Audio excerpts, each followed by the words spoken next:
terhormat Romo Kiai Haji Imaduddin Al-Bantani yang sangat saya hormati. Kiai-kiai yang lain tidak saya sebutkan, saya hormati. Langsung saja nama Turimin dari Nusawu. Langsung saja apa yang telah disampaikan oleh Romo Kiai yang berkaitan dengan permasalahan nasab yang ini menjadi permasalahan daripada warga Nahdlatul Ulama. Terus terang saja saya sendiri termasuk pecinta habaib. Sekali lagi saya ini termasuk pecinta habaib, pengamal rotibul hadad, pengamal rotibul atos dan lain-lain, termasuk pengamal pecinta-pecinta di mana ada sholawat insya Allah saya hadir. Kemudian saya sendiri juga termasuk warga NU Tulen, ya, warga NU Tulen dan tidak diragukan, boleh cek, boleh cek, mak sudah punya kartanu. Sementara itu permasalahan tesis jenengan itu berkaitan dengan nasab. Ini terus terang saya ini sebagai warga NU hatinya galau. Satu sisi sebagai warga NU, satu sisi sebagai pecinta habaib. Saya yakin teman-teman yang lain juga demikian, ada yang hatinya juga seperti saya galau. Maka dari itu, ya, permasalahan nasab ini sudah bertahun-tahun, terus terang saja sudah bertahun-tahun, tetapi tidak ada penyelesaian sampai hari kiamat. Kalau tidak ada yang menengahi, tidak akan selesai. Ini akan membingungkan warga NU. Terus terang saja, saya mohon satu, ya, ada solusi penyelesaiannya. Solusi penyelesaiannya supaya apa? Supaya tidak terjadi lagi saling menjelekan, saling gontok-gontokan. Versinya jenengan Kiai itu pasti menyalahkan daripada para habaib. Versinya habaib juga menyalahkan tesis jenengan, termasuk mengharamkan adanya tes DNA. Saya mohon setelah ini monggo jenengan, apalagi sebagai pengurus PW, ya, PW Banten, ya, itu, ya. Jadi saya mohon dah supaya apa? Supaya nanti tidak kemana-mana. Yang penting warga NU adem, tetap mengamalkan rotibul hadad, tetap berjanji, tetap manakiban, tetap lihat-lihat lah pokoknya kayak gitu. Ya, terima kasih. Wassalamualaikum warahmatullahi wabarakatuh. Waalaikumsalam. Bagus. Jangan tangan kepada Al-Mukarram Bapak Kiai Imaduddin Al-Bantani. Yang pertama, pernahkah dari RA itu mengajak diskusi bersama dengan panjenengan? Dari RA langsung, bukan dari krosonya. Nah, dari RA langsung. Itu yang pertama. Yang kedua, bagaimana tanggapan Pak Kiai tentang kok YouTube kontennya Dr. Hanifah? Ya. Hanya itu saja. Terima kasih. Assalamualaikum warahmatullahi wabarakatuh. Apakah ada dzurriyyah Rasul yang bukan dari barisan Ba'alawi? Itu saja. Terima kasih. Wassalamualaikum warahmatullahi wabarakatuh. Waalaikumsalam. Oke. Terima kasih. Ini audiens cukup respect ini. Bagaimana? Ada 3. Pak Turimin. Ini adiknya Turiman ini. Terus Ahmad Hosin dari Kebumen, dan yang terakhir ada pesan dari dalam yang baju putih tadi. Adakah dzurriyyah Rasul yang asli alias yang non Ba'alawi? Silakan monggo. Saya mulai dari yang terakhir. Dzurriyyah Nabi itu banyak marganya. Ada Al-Idrisi, ada Al-Maliki, kayak Sayyid Al-Maliki. Itu dzurriyyah Nabi asli.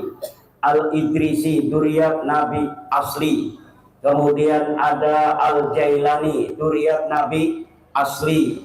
Ada Al-Hashimi di Makkah, dzurriyyah Nabi asli. ada Ar-Rassi di Yaman, zuriat Nabi asli, ada Al-Qattani di Mesir, zuriat Nabi asli. Jumlahnya ratusan.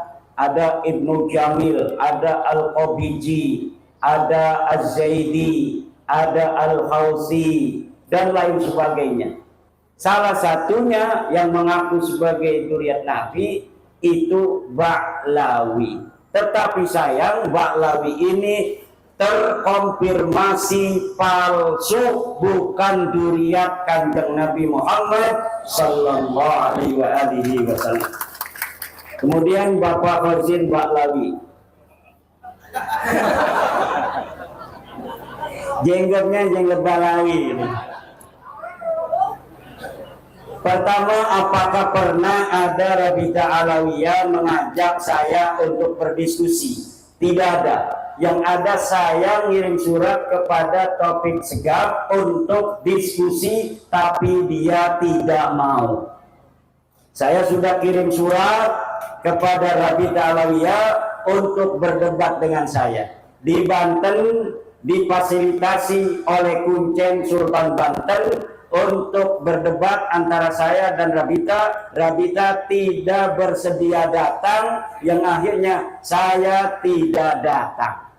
Kenapa? Rabitanya tidak mau. Di screenshot SMS-nya Rabita kepada saya oleh panitia, ini Rabitanya tidak akan datang dan tidak akan mengirim perwakilan.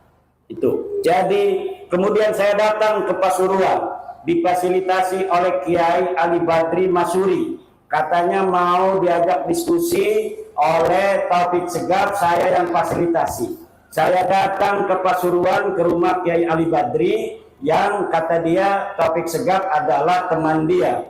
Akhirnya saya datang, tetapi Taufik Segaf, Ketua Rabita Alawiyah, tidak mau. Kemudian yang kedua, pertanyaannya apa itu Ki Bang Hozin? YouTube. YouTube Dokter Hanifah itu dokter palsu, tidak ada orangnya. Jadi akun fiktif, gambarnya cewek cantik, itu gambarnya orang Arab itu. Kemudian diambil, dikasih nama Dokter Hanifah, padahal orangnya tidak ada. Saya sudah cari mana nomor teleponnya untuk melayani tantangannya tentang 1,6 miliar. Jadi dia bikin narasi tentang pembelaannya kepada Ba'lawi, tetapi tidak bisa dihubungi. Kenapa tidak bisa dihubungi? Karena dia akun palsu. Orangnya tidak ada, fotonya foto palsu. Perempuan itu ininya, fotonya itu. Hanifah itu foto perempuan cantik sekali. Kenapa saya semangat itu ingin berdebat dengan dia? Karena lihat fotonya. Mudah-mudahan saja fotonya sama dengan aslinya. Ternyata diketahui akunnya akun palsu, akun fiktif. Untuk yang pertama tadi Bapak Turimin, Solusinya tadi sebelum kesini dari jam 9 kurang lebih kami mengadakan diskusi, makanya suaranya habis begini karena semalam ceramah, kemarin ceramah sampai sore, hari ini ceramah juga diskusi. Tadi jam 9 sampai jam... Bismillahirrahmanirrahim. Assalamualaikum warahmatullahi wabarakatuh. Ayah bunda, bang kakak, kawan-kawan semua, Allah subhanahu wa ta'ala berfirman juga diskusi. Tadi jam 9 sampai jam 12 itu belum selesai tadi, karena saya hati selalu kebayang Yai Wahid, ingin segera bertemu. Jadi lagi ngomong Kang Moki, saya cubitin terus, diam, kita harus ke sana, ke Cilacap sekarang.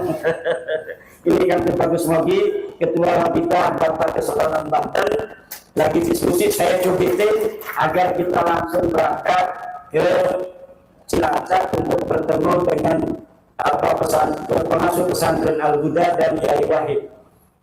Apa topik diskusinya? Mencari solusi sama dengan Bapak. Bagaimana solusi tentang masalah nasab ini? Apakah solusinya hanya menjadi kajian ijtihad seperti orang kunut tidak kunut, yang kunut silakan kunut, yang tidak kunut silakan tidak kunut? Apakah kajiannya adalah kajian maslahat? Dihitung maslahat dan mudaratnya orang-orang yang mengaku keturunan Nabi, bagi masyarakat umat Islam mudarat apa manfaat? Di dalam kajian itu kemudian ditemukan berbagai macam dinamika diskusi bahwa pengakuan orang sebagai keturunan Nabi ini berimplikasi sosial keagamaan dengan umat Islam. Karena umat Islam sangat mencintai Nabi besar Muhammad Sallallahu Alaihi Wasallam, terutama orang Jawa. Dari kecintaan mereka kepada baginda Nabi, ketika ada orang yang mengaku keturunan Nabi, maka mereka tumpahkan cinta itu kepada keturunan Nabi.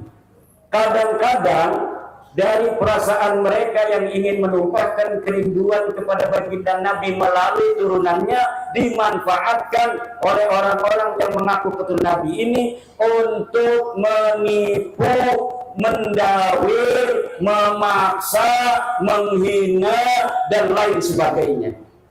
Dalam dinamika diskusi itu kemudian muncul, berarti mudaratnya apabila dibiarkan ini sangat besar untuk umat Islam. Apabila dibiarkan orang yang bukan keturunan Nabi mengaku sebagai keturunan Nabi, maka genetik aslinya akan tetap nanti keluar. Apa itu genetik asli? Genetik yang bukan genetiknya Nabi, yang penuh kesantunan, Nabi yang penuh dengan ketawaduan, Nabi yang menyebarkan rahmat, Nabi yang mencintai sesama. Sementara orang-orang palsu yang mengaku keturunan Nabi itu dalam setiap generasi akan tambah kesombongannya, karena memang mereka genetiknya bukan genetik Kanjeng Nabi. Kemudian mereka meyakini diri mereka sebagai keturunan Nabi, maka di situ ada sebuah gesekan antara pengakuan, keyakinan, dan realitas mereka yang sebenarnya bukan keturunan Nabi, yang nanti mereka akan menganggap orang lain sebagai orang yang rendah, mau merendahkan orang, mau mendawir, memaksa. Bahkan ada orang yang punya material dia lagi banyak keramik, kemudian si Habib ini datang bawa truk, orangnya nggak ada, dia berani memasukkan keramik ini ke dalam truknya, kemudian dia bawa. Istrinya menangis, ini turunan Nabi, Habib ini Habib turunan Nabi kualat sih melarang kita membawa keramik. Akhirnya dibiarkan, uslah, mungkin itu sudah takdirnya, mungkin itu sudah bagian kita anggap sedekah saja. Itu yang terjadi. Kemarin ada orang minta 40 juta di Banyumas. Kiainya udah kesel karena kiainya sudah ngedengerin saya ceramah tentang bahwa mereka Habib itu bukan turun Nabi. Akhirnya kiainya pura-pura jadab. Kiai Ihmad pahlawanku, Kiai Ihmad pahlawanku, Kiai Ihmad pahlawanku. Akhirnya si Habib ini pergi pulang, tidak permisi lagi pada kiai yang lagi jadab itu. Maka kemudian mengkerucut diskusi itu agar negara hadir untuk melarang setiap orang yang mengaku keturunan Nabi tanpa data dan terverifikasi palsu, mereka harus dihukum. Apabila mereka mengaku sebagai keturunan Nabi, ditanya datanya tidak ada, suruh tes DNA tidak mau. Demikian. Oke, tepuk tangan untuk Pak Iman. Sekedar tambahan kepada semuanya, beliau ini Kiai Iman adalah ketua RMI PWNU Provinsi Banten. Iya. Yang kedua juga anggota Lembaga Baksul Masail PBNU. Ketua Komisi Fatwa Banten. Komisi Fatwa MUI Banten. Ketua. Jangan meragukan tentang ke-NU-an beliau ini. NU-nya NU Fadlikul Arad. Beda kalau dengan NU sekarat. Dan saya sudah ikut dulu di Diklat Banser. Tidak ikut di Latar Banter. Memilih dulu NU. Masih ada Bapak Ibu ini